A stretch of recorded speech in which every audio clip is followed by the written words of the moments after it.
Welcome students to Civil Services Achievers Point. Today we are discussing the Assam Tribune of 18th August 2020. At Civil Services Achievers Point, we have various courses. The Assam Tribune analysis is as per the new pattern of APSC.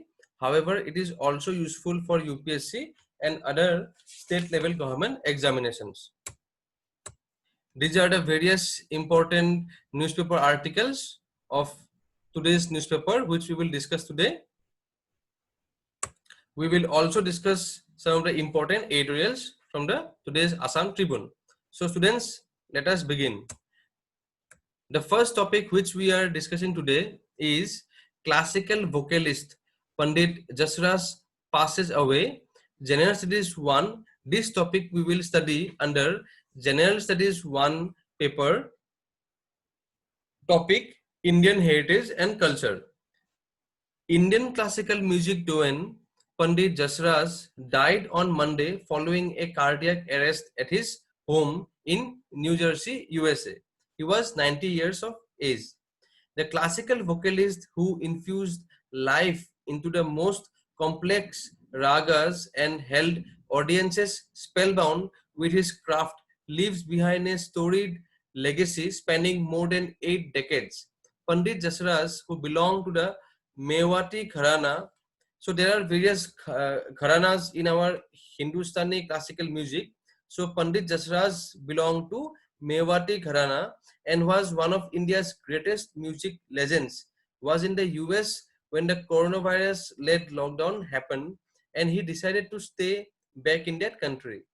Demonstrating his ability to adapt with the times, his last performance was in April this year. He sang on Hanuman Jayanti for the Sankat Motion Hanuman Temple in Varanasi via Facebook Live.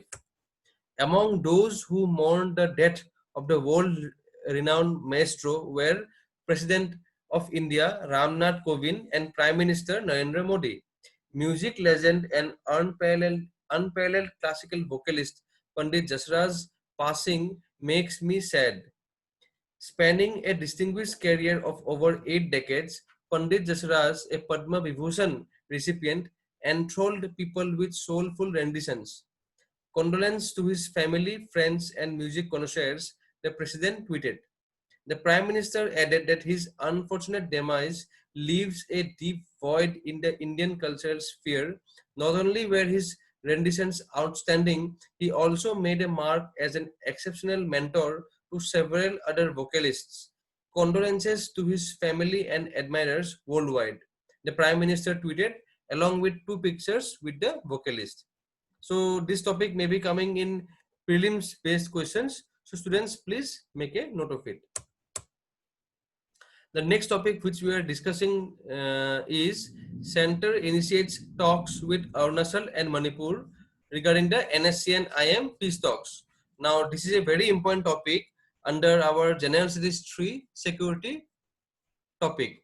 Now as we know, the insurgency in Northeast India is in a decline, and one of the last insurgent groups left are our Ulfa Independent and the NSC and IM. So with NSC and IM, the government is in the final stages of talks. So any development regarding these talks is very much relevant from our examination point of view. Now going to the article, Government of India has started the process of talks with the governments of Arunachal Pradesh and Manipur to settle the administrative issues to pave the way for signing of an agreement for settlement of Naga political issues in coming September month. So as we know, a considerable size of population resides in Arunachal Pradesh and Manipur of Naga population. So the Government of India has started process of talks with the respective government of Arunachal Pradesh and Manipur before the final settlement is signed. Meanwhile, Prime Minister Narendra Modi and Union Home Minister Amit Shah are fully aware of the day-to-day developments in the peace process. Highly placed sources in the Government of India told the Assam Tribune that the center is keen on signing an agreement by taking all stakeholders on board. The center is keen on signing the agreement by September, and it is unlikely that the time frame would be extended further. Sources said that initially the government was planning to sign this agreement with the Naga rebel groups by October 31st last year. So last year only it was nearly fixed to sign the agreement. However, the National Socialist Council of Nagaland, that is the NSCN, the IM faction, sought more time to settle a few minor issues and to finalize the draft of the agreement. The center agreed to accept the request and decided to sign the agreement early this year, but the outbreak of the coronavirus pandemic, the COVID-19 pandemic, delayed the process. Sources said that no substantive issue is left to be discussed with the Naga rebel groups, and only the issues like surrender of weapons, rehabilitation of the members of the Auschwitz, etc. are to be finalized. Sources said that the Naga national political groups, an umbrella body of 7 militant groups, has agreed on all major issues, and the body is ready to sign the agreement. But the leadership of the NSCN IM is still raising some minor issues which delayed the process. It may be mentioned here that the NSCN IM also raised some allegations against the center's interlocutor, that is the center's person for discussion, R.N. Ravi, who is also the governor of Nagaland, and termed him autocratic and arrogant. Now, however, it is unlikely that the center would appoint new interlocutor at this juncture when the talks are in the final stage of being signed. On his part, Ravi reportedly informed the NSCN leadership that if they feel any major issue left to be discussed, they would have to inform him formally for talks. Sources also say that both the Prime Minister and the Union Home Minister are fully aware of every step of talks, and all decisions are taken by the interlocutor with their approval. The Prime Minister is also keen on ensuring that the peace agreement is signed by not only the leaders of the rebel groups, but by other stakeholders, including the leaders of all the Naga tribal groups. So this is an important topic. With further development, we will discuss the topic again. Now coming to the next topic, China deploys high altitude artillery guns in Tibet. Now this topic we will study under General Studies 2, International Relations, India-China Policies, also under our General Studies 3 paper, Security topic. China has deployed high altitude artillery guns in Tibet amid the ongoing border tension with India in Eastern Ladakh. The artillery guns at an altitude of 4,600 meters are deployed in Tibet general areas since last week of July. It was also revealed that China has deployed its 150 light combined arms brigade of 77 combat command in Tibet military district. So China has deployed its combat command in the Tibet region. The Combined Arms Brigade is an adaptation of the American Brigade Combat Team concept of efficient control and integration of various arms rather than simple convergence. China has increased deployment of forces manifold in the Tibet region and has positioned the Combined Arms Brigade in deep areas near the line of actual control, that is the LAC, with India.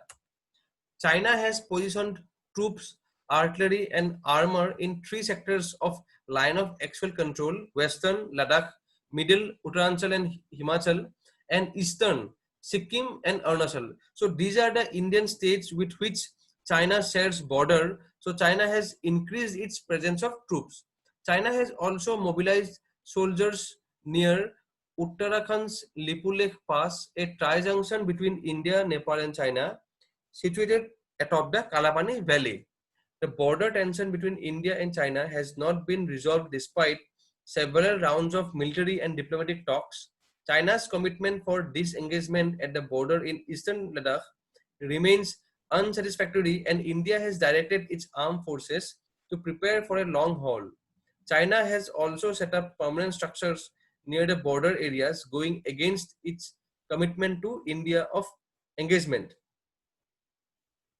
The dispute started at the borders in eastern Ladakh after China changed the status quo on the line of actual control at various places, moving inside Indian territory. India has objected to it and is taking up the matter with China at all levels. On June 15, as many as 20 Indian soldiers and an unknown number of Chinese troops were killed in a violent clash in the Galwan Valley. So this is the latest development regarding India-China relations. Students, please make a note of it. Project Dolphin to be launched in 15 days as per the Minister Javadekar, the Union Minister for Environment, Mr. Prakash Javadekar. This topic we will study under the General Studies 3 paper, Biodiversity and Environment. The ambitious project to conserve the Gangetic River dolphins announced by Prime Minister Narendra Modi will be launched in 15 days, Union Environment Minister Prakash Javadekar said on Monday. The Prime Minister had on the 75th Independence Day announced Project Dolphin. In his Independence Day speech, he mentioned the Project Dolphin, saying it will give a boost to diversity and create employment opportunities. As announced by Prime Minister at Narendra Modi ji on 74th Independence Day, at MOEFCC, that is the Ministry of Forest and Climate Change, will be launching a holistic Project Dolphin in another 15 days for the conservation and protection of the dolphins in the rivers and in oceans of the country. The Prime Minister had on August 15 said his government wanted to promote Project Dolphin.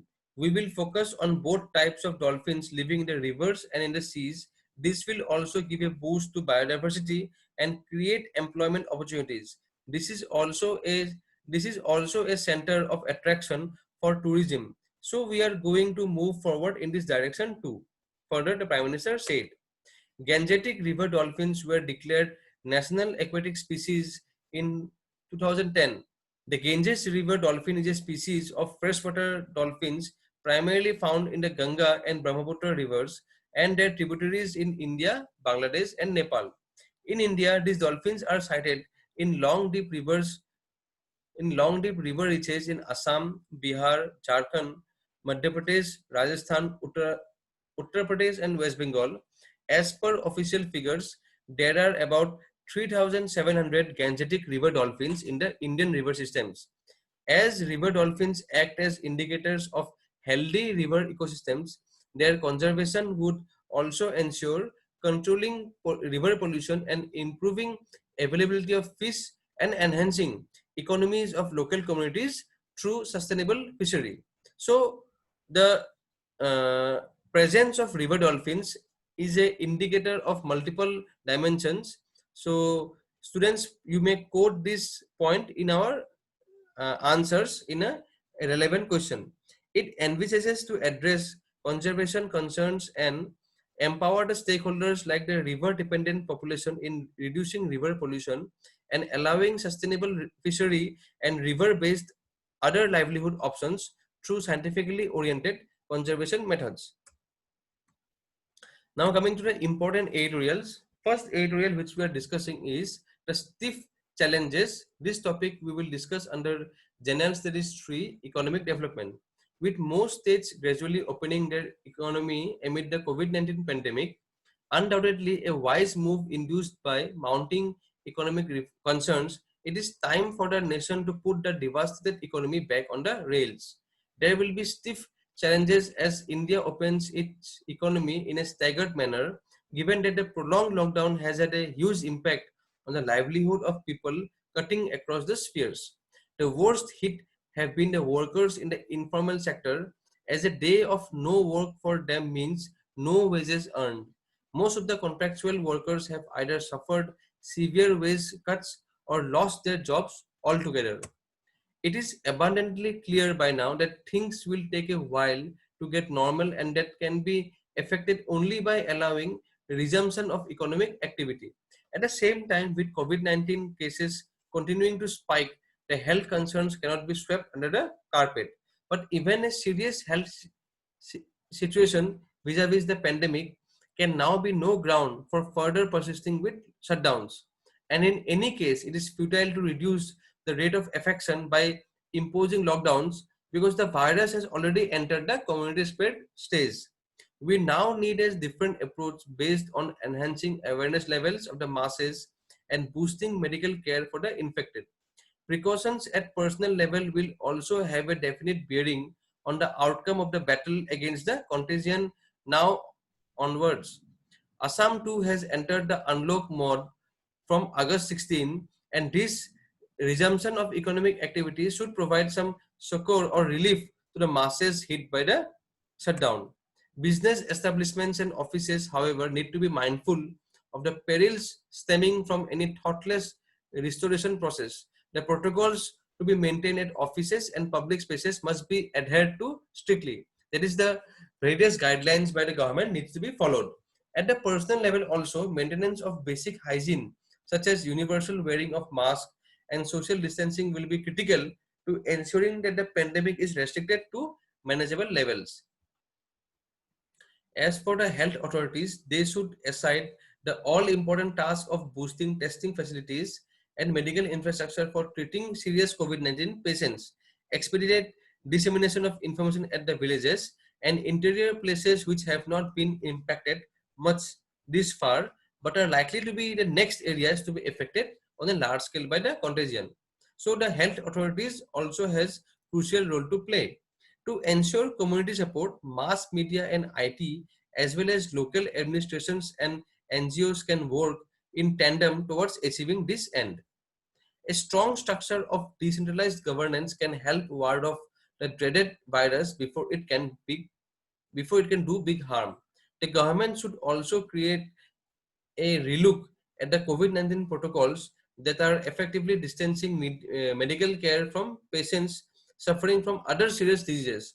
So this is one more area of concern, that during this COVID-19 medical treatment for patients suffering from other serious diseases are also affected. So the government should take a necessary step in this regard. So this is a very important article regarding the unlock phases. So students can use important points from exam point of view. Another important editorial is the good pointer, which is discusses regarding the price of the gold. So this topic we will discuss under General Studies 3 paper topic economic development. Economists consider stability in the price of gold to be a good pointer to the overall health of global and national economies. Whenever recessionary trends, that is, whenever recession happens, are felt and stock markets, real estate and bond falls, investors turn to gold for ensuring security of their funds. Since gold has traditionally been used as a hedge against inflation during periods of fiscal uncertainties, any fluctuations in its price indicate which way the economic wind is blowing. So what this article is trying to say, that any fluctuation in the gold is in a price of the gold is a good indicator to understand the economic situation at the time. A salient factor in such assessment is that the global supply of gold has not changed much, increasing by approximately 1.6 per year over the past 20 years. In contrast, money can be printed in unlimited quantities by every nation to support their individual monetary policies, which tends to decrease currency value and more often than not leads to inflation. Gold as an investment is highly liquid, does not need much storage space as compared to value, carries no credit risk, and thus not only preserves its worth over time but actually experiences an increase. All these and more reflect an ominous recessionary trend in global and national economies, considering that this precious metal has been breaking all records as far as its overall price is concerned. By now, it has been well established that COVID-19 pandemic and consequent lockdowns, shutting down manufacture and resulting in job losses have created an unprecedented economic crisis. The crisis has been exacerbated by other factors like a weak dollar, lowered interest rates, and stimulus programs in most countries. Moreover, the US being a dominant player in the way in which the world economies move, political uncertainty there, and the US-China trade war have also reinforced recessionary tendencies. Little wonder that investors across the board have scurried towards gold for safety. That is, they have moved towards gold for safety, something that has caused its price to rise in phenomenal leaps and bounds. A comparison of past prices make the rise seem unreal. It is almost impossible to imagine that in 1964, gold had cost merely rupees 63.25 per 10 grams. By 2014, it had climbed to around rupees 28,000, and last year it had stood at rupees 35,000 per 10 grams. The pandemic had brought about a fantastic rise in the price this year, touching as high as rupees 56,200 per 10 grams early this month. Since then, there has been a slight lessening of price, mainly due to strengthening of the dollar, higher US bond yields, and firmness in the US equity market. But gold still remains at over the 50,000 rupees mark, and analysts forecast that it, despite periodic volatility, will continue to rise to perhaps touch the 65,000 per 10 grams mark in the next 18 to 24 months. This is not only bad news for gold besotted Indians, but also an indicator that the current economic recession will persist for a while. So this indicates that the economic recession will persist. Now coming to the next very important editorial regarding the Baghjan blowout. So the article is named Baghjan Blowout Lessons Unlearned. This topic we will study under the General Studies on Assam paper, topic biodiversity, environment and disaster management. The editorial says, it is no secret that drilling for oil and gas involves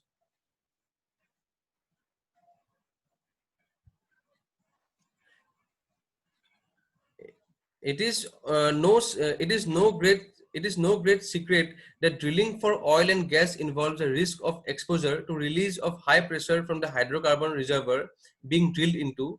It is also no unknown fact that multiple disastrous as well as catastrophic events have resulted from drilling a well without sufficient regards for this clear and present danger. So here the article at the very beginning has said that it is no great secret that drilling for oil and gas involves the risk of exposure to release of high pressure from the hydrocarbon reservoir being drilled into. It is also no unknown fact that multiple disasters and catastrophic events, there may be multiple disaster and multiple catastrophic events have resulted from drilling a well without sufficient regards for this clear and present danger. Time and again, it has been established beyond doubt that there is only one secret to success in the oil field. Follow the rules. The rules here are pretty simple.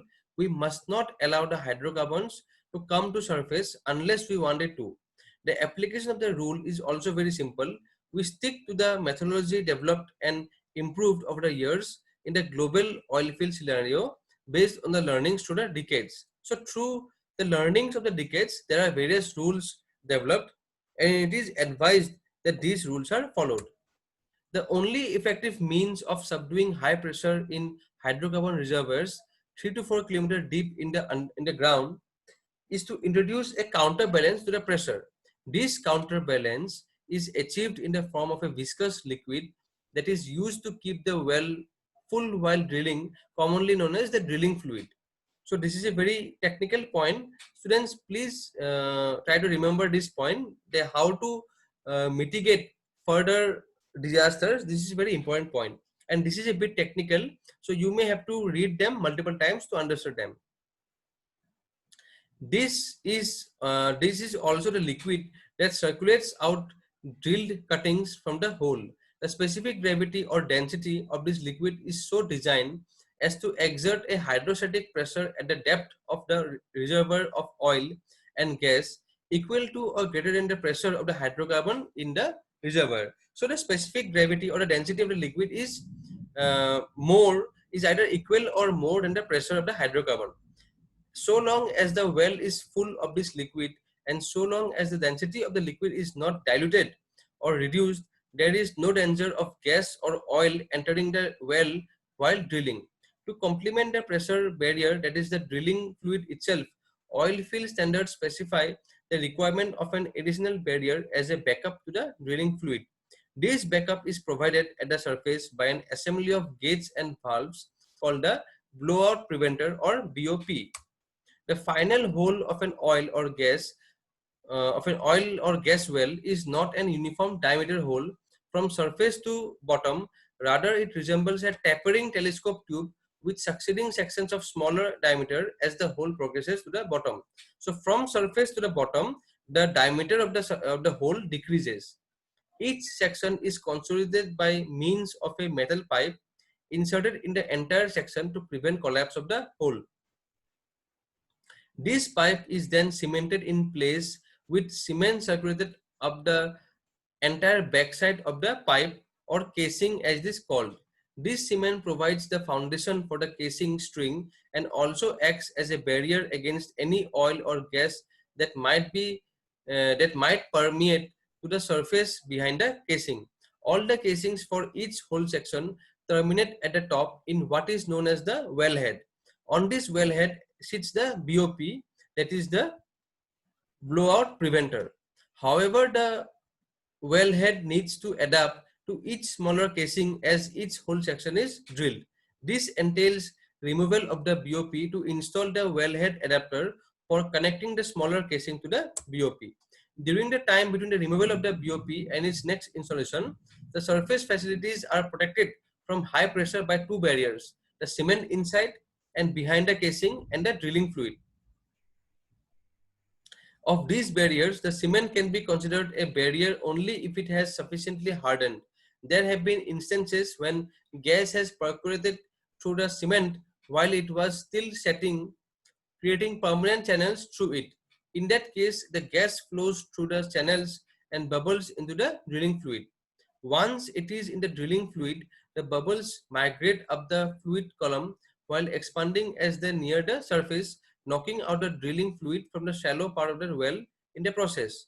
This will result in an uncontrolled flow of oil and gas into the well, and soon all the drilling fluid will be evacuated from the well bore and the whole well will become a gas and oil spewing dragon. So the well will discharge the various oil and gas.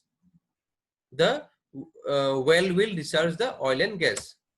Under normal circumstances, when BOP is in place, this event does not call for any great panic. Even if gas migration takes place, all the drilling fluid cannot be knocked out in an instant. It will take time, and that time is enough to close the BOP, which takes less than a minute to close. After that, the well can be restored to its normal overbalanced state by pumping heavy fluid through the BOP valves. However, if the BOP is not in place, there will be no barrier left to control the flow of oil and gas to the surface. This is why the BOP should never be removed before ensuring that the cement has hardened and there is no gas migration taking place. What little information is available through media reports, indications are that the BOP was removed in Baghjan 5 well without ensuring the integrity of the cement barrier, and the consequence is now before us. Historically, mankind has suffered heavily due to oil well blowouts, yet the simple lessons that are learned through each painful event are sometimes forgotten or ignored on a continuous basis until history repeats itself with more damage and more destruction. The blowout in well Macando in the Gulf of Mexico, drilled by the ultra-modern 7th generation deep water drill ship Deepwater Horizon, was also brought about by poor cementation and the bypassing of the golden rule of ensuring barrier integrity before concluding operations. That catastrophic event caused such inestimable damage to the environment, in addition to damaging the reputation of two of the biggest companies in the oil field. So the Deepwater Horizon was a special case. Many of you may be knowing that in the Gulf of Mexico, there was a catastrophic incident. Okay, so The catastrophic incident was brought about by poor cementation and the bypassing of the golden rule of ensuring barrier and integrity before concluding operations. That catastrophic event caused such inestimable damage to the environment, in addition to damaging the reputation of two of the biggest companies in the oil field, BP, British Petroleums, and Transocean, and the credibility of oil drilling as a whole, that one would have thought that any such human lapse would never be repeated. Yet we see complacency in the oil field so prevalent among not just small companies but also reputed or PSUs. Some still believe that the barrier theory, BOP testing policy, and all the good things that have come about as a testing as a result of all historical learnings, but are but mere theoretical terms. So many consider this barrier theory and the BOP policy as merely theoretical norms. In other cases, the most common of all, companies themselves, as a matter of unofficial policy, encourage or abet such ruinous practices to reduce the total time for the well and consequently the total cost.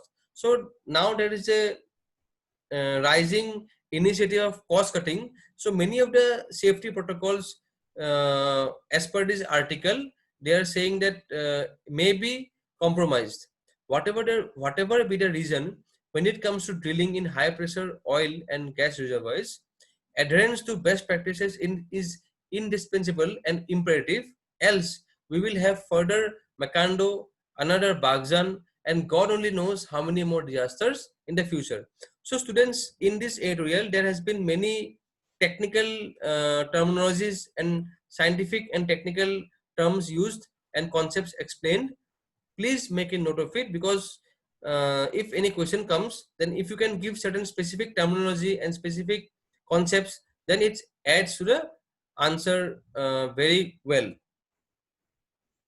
So with this, we come to the end of today's Assam Tribune analysis. At Civil Service Achievers Point, we have various offline courses, online courses, we have various free initiatives, and also mock interview programs. Also, students, we are coming up with optional classes, ethics classes, and CSAP classes. For further information of all these classes, please call the number given below, and also follow us on Facebook, Instagram, YouTube, and Telegram. So students, this is all for today. Thank you.